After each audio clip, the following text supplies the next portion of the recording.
안녕하세요. 홍태 인사드리겠습니다. 오늘은요, 평범한 직장인에서요, 부동산 8개를 2년 6개월 동안에 낙찰을 받고 월세 수입, 즉 임대소득이요, 2015년도에 이제 빵원에서 출발해서요, 2016년에는 이제 890만원, 그리고 2017년에는 2430만원, 그 다음에 2018년에는요, 4660만원, 그리고 이제 2019년 올해는요, 6060만원으로 상승을 거듭하고 있는 홍티경매 카페에서 이제 닉네임 수리차장으로 활동하고 계시고요. 그 다음에 실전 사례의 모범, 표본이 되고 있는 우리 낙찰 사례 스터디를 진행하고 있는 홍티의 제 1호 제자, 우리 수리차장님의 얘기를 여러분들한테 한번 해드릴까 하고 있습니다.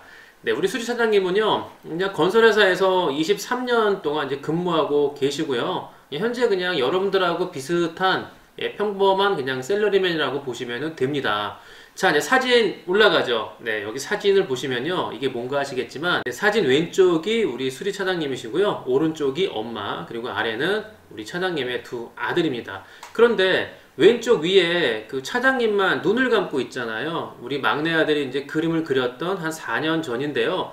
그때는 우리 차장님이 새벽에 출근하고 이제 밤늦게 퇴근하다 보니까 우리 이제 아들들의 얼굴을 이제 마주할 수 없었기 때문에 이제 아빠만 눈을 감고 항상 잠을 자는 모습만 아이들이 봤기 때문에 나머지 식구들은 이제 눈을 동그랗게 뜨고 우리 차장님만 눈을 감고 있는 거죠. 왜냐하면 주말에는 평일날 피곤했으니까 하루 종일 잠을 자니까 아이들의 눈에는 우리 아빠는 주말에 잠을 자는 사람, 평일에는 얼굴 보기 어려운 사람이라는 인식이 돼 있는 거죠.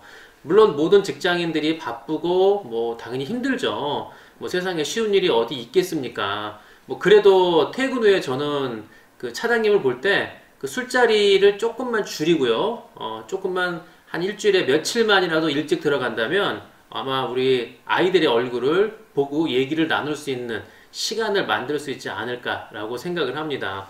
우리 차장님께서 이제 그런 시간들을 완전히 현저하게 이제 줄여가지고요. 말 그대로 그 일찍 귀가하는 거의 모범적인 가장이 됐어요. 그러다 보니까 이제 아빠로서, 그 다음에 남편으로서, 그리고 또 남는 시간에는요, 부동산 경매를 이제 본격적으로 시작을 하다 보니까 아까 서두에 말씀드린 대로 2년 6개월의 그 짧은 기간 동안에 무려 8개의 물건을 낙찰받고 이제 올해는 월세 수익이 6천만 원이 넘어가는 뭐 그런 일을 또 만들어낼 수 있는 이유가 되지 않았을까, 저는 그렇게 생각을 하고 있습니다. 자, 물건 하나 보여드릴게요. 2016 타경 사건 번호 보이시고요. 인천 부평구에 있는 영광빌라입니다. 4층 402호고요. 감정가는 8,200만원이고요. 최저가가 5,740만원. 낙찰가는 6,600만원이고요. 요게 12평짜리 빌라입니다. 제가 왜 블라인드 처리했냐면요. 이쪽에 이제 아무래도 임차인이 살고 있기 때문에 그런 걸 좀 보호 차원에서 제가 약간의 블라인드 처리한 걸 여러분들 좀 이해해 주시기 바랍니다. 자, 이 빌라는요, 1994년 보존 등기된 25년 된 빌라고요. 자, 등기부 현황을 봅니다. 지금 이제 권리분석 들어가는 거예요. 2009년 7월 31일 고흥농협 근저당 이후에 모두 말소죠. 자, 임차 현황을 밑에 보니까 2015년 5월 20일 전입신고 돼 있죠. 대항력이 없죠. 그러면은 끝난 거예요. 권리분석 땡입니다. 자, 홍티의 명도 제가 300건 했죠. 제가 팁 알려드릴게요. 대항력이 없는 임차인에 대해서는요, 여러분들께서 아무런 걱정을 하지 않으셔도 되고요. 낙찰을 어떻게 하든 정말 합리적인 가격으로 받을 수 있는 그 조사를 하시고 그 염려를 하시면 되는 거지, 우리가 최우선 변제금을 이 사람이 받는지 혹시 보증금을 떼이는 게 있는지 없는지 우리는 그거를 확인할 필요가 없다. 그냥 유료 사이트를 보니까 거기서 나와 있는 대로 그냥 그렇구나라고 끄덕이면 되는 거지, 그거를 깊이 있게 공부하고 이 사람은 못 받으니까 혹시 명도하기 어렵지 않을까? 이사를 안 가고 버티면 어떡하지? 그런 걱정은 하지 마시라는 겁니다. 권리분석 끝이에요. 그러면 이제 시세조사 현장 달려가서 조사하는 것만 남은 거예요. 자, 사진을 보시면은요, 좀 지저분해 보이죠? 쓰레기가 막 쌓여있는 게 보이잖아요. 여러분들이 이제 아시겠죠? 이젠 척하면 척입니다. 이렇게 사진상이요, 더럽고 지저분하고 보기 흉한 게 있으면 그런 경우의 물건이 바로 저렴하게 낙찰받을 수 있고요. 정말 수익 내기에 최적의 물건이라고 생각을 하고요. 우리 수리차장의 물건도 이렇게 지저분한 게 있기 때문에 4명밖에 입찰 참여가 없었다고 저는 생각을 합니다. 자, 그러면은 이 물건을 낙찰받고요. 인테리어 수리비용 얼마 들어가는지 한번 살펴볼게요. 자, 노후된 신발장 교체 이제 11만 5천 원 들었고요. 자, 여기서 제가 팁 하나 드리면요. 여러분들이 신발장 새거를 시킬 때 무심코 내가 현재 거주하고 있는 집으로 배송지를 선택하면 안 되고요. 낙찰받은 물건지 주소로 배송을 받으셔야 돼요. 그렇지 않으면은 내가 배송을 우리 집으로 받았다가 다시 옮기는 그런 수고를 또 할 수 있기 때문에 여러분들 꼭 기억하시고요. 자, 바닥장판 교체에 이제 36만원, 도배에 36만원, 그 다음에 이제 방 등, 이제 콘센트, 스위치, 뭐 인터폰 교체 22만원이고요. 또 인터폰이라든가 뭐 전기 설치, 우리 수리기사분, 네, 공인비가 10만원, 그 다음에 방문 교체가 20만원, 방문 손잡이 4개, 네, 3만 5천원 들었고요.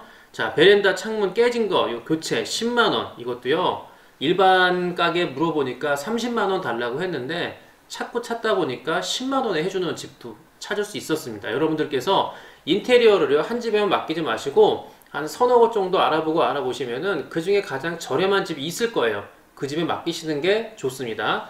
자, 보일러 누수 수리비, 이제 분배기 교체가 40만원, 베란다 창문 깨진 거 10만원 말씀드렸고요. 그 다음에 이제 페인트 칠이 7만원, 욕실장 교체하고요, 뭐 수건거리, 휴지거리 교체가 이제 92,000원. 그래서 이제 총 그 수리비 내역을 보니까요, 220만 5천원이 들었네요. 네, 계약서를 보시면은요, 왼쪽에 있는 계약서는 애초 처음 계약한 이제 보증금 1,500만원에 월세 35만원에 계약한 계약서고요. 이제 오른쪽에 있는 계약서는 이제 그 이후에 이제 보증금 500만원에 월세 45만원 받은 이제 계약서입니다. 자, 수익률 분석을 제가 한번 해볼게요. 자, 보증금을 일단 1,500만원을 받고요. 월세 35만원을 받으니까, 받고, 대출 86%, 5,700만원을 받고요. 등기비 등 기타 등등 2.9%, 요거는요, 조금 더 덜 줄 수가 있어요. 지금 191만원에서 한 1, 20만원 정도는 줄일 수 있기 때문에, 마찬가지로요, 이 대출도, 그 대출 받을 때 소요되는 비용도, 최소한 서너 곳 정도 여러분들께서 알아보시면은, 최소 2, 30만원 정도 비용이 왔다 갔다 합니다. 이것도 많이 알아보는 게 현명한 사람이에요. 귀찮다고 알아보지 않는 게 아니라 좀 귀찮고 수고가 좀 들더라도 여러분들이 좀 서너 군데 이상 알아보시는 게 정말 돈을 아끼는 지름길이라는 거 명심하시고요.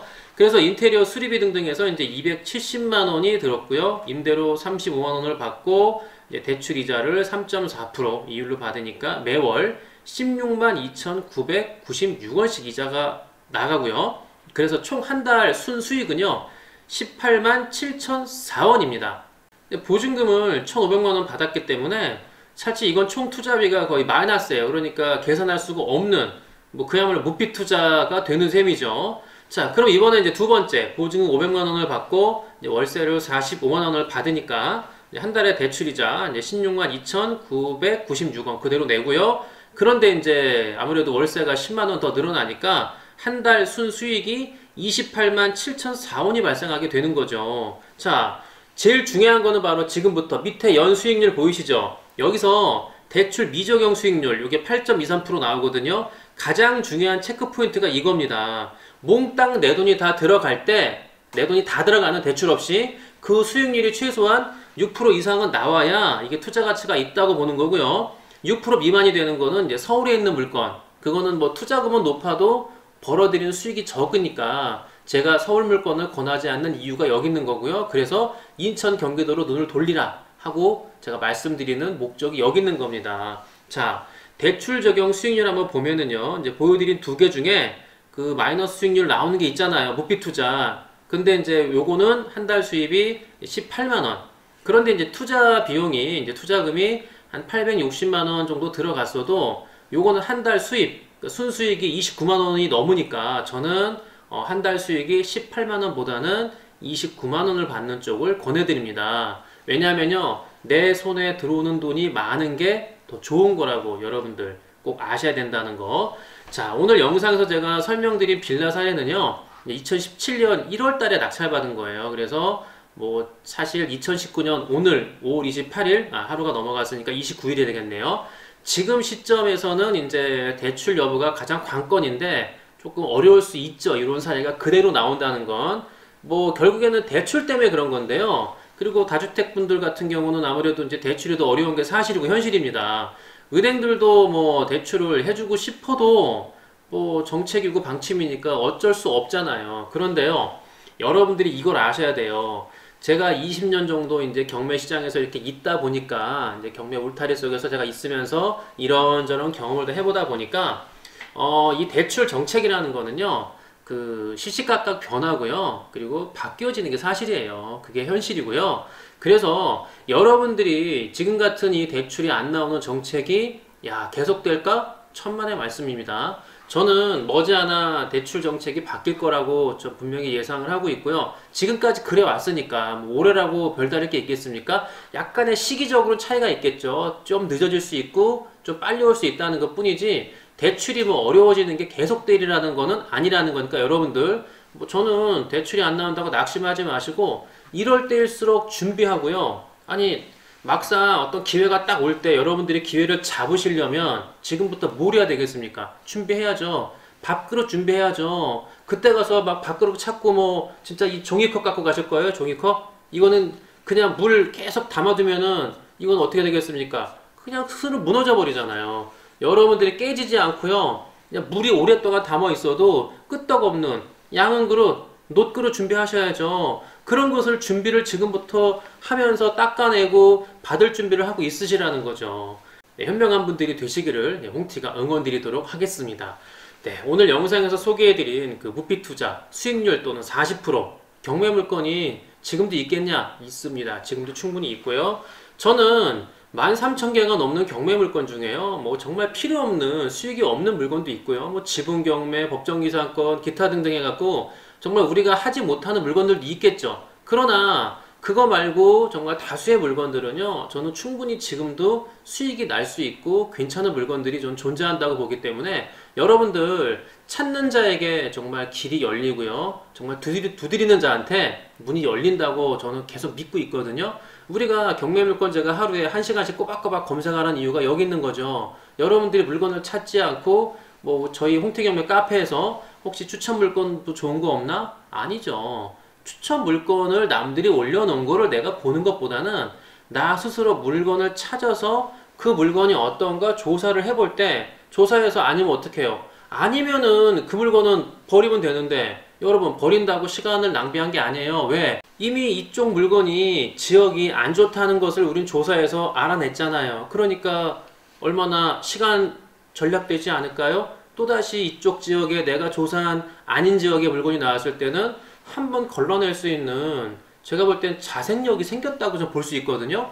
그래서 여러분들 아닌 물건을 조사해서 이건 괜히 조사했다, 아니라니까요. 괜히 조사한 게 아니라 그 지역에 대해서 여러분들께서 정말 꼼꼼하게 이제 점점 전문가가 되어가고 있다는 거죠. 그래서 저는 부동산 조사라는 거는요, 조사를 충분히 해놓고 이 지역에 아니다라고 해서 시간 낭비 아니라는 거고요. 또 입찰 들어가서 아깝게 2등 했어, 괜히 조사했네, 아니라는 거예요. 2등을 하기까지 여러분들이 조사한 시간, 노력, 그 땀들, 그 경매 노트에 적은 기록들, 저는 지금 당장은 2등을 해서 낙찰 못 받고 또 조사했는데 영 아니구나 라고 해서 버렸지만, 언젠가는 내가 조사한 모든 그런 것들이 다 쓸모있게 다가올 날이 있을 거라고 저는 확신을 합니다. 여러분들, 그래서 하루에 1시간씩 경매 물건 찾기 공부 꼭꼭 하시고요. 그리고 시간 될 때마다 부동산에 전화해서 시세 확인하시고, 그리고 틈날 때 여러분들 소풍이 별거 있습니까? 경매 물건지 배낭 하나 메고 음료수병 하나 들고요, 계속 도세요. 도시면서 부동산 들어가서 좋은 물건 있나 확인하고 그 물건 보러 같이 가시라니까요. 그런 게 습관화되고 여러분들 삶이 좀 바뀔 때 여러분들 뭐가 생길까요? 내 주머니에 돈이 들어온다는 거 명심하시고요. 아셨죠? 네, 오늘 늦게까지 여러분들도 시청해주신 분들은 큰 복이 내리실 거라고 믿습니다. 네, 오늘 여기까지 하고요. 전 또 내일 또 열심히 준비해서 정말 참신하고 유익한 영상으로 돌아오도록 하겠습니다. 안녕!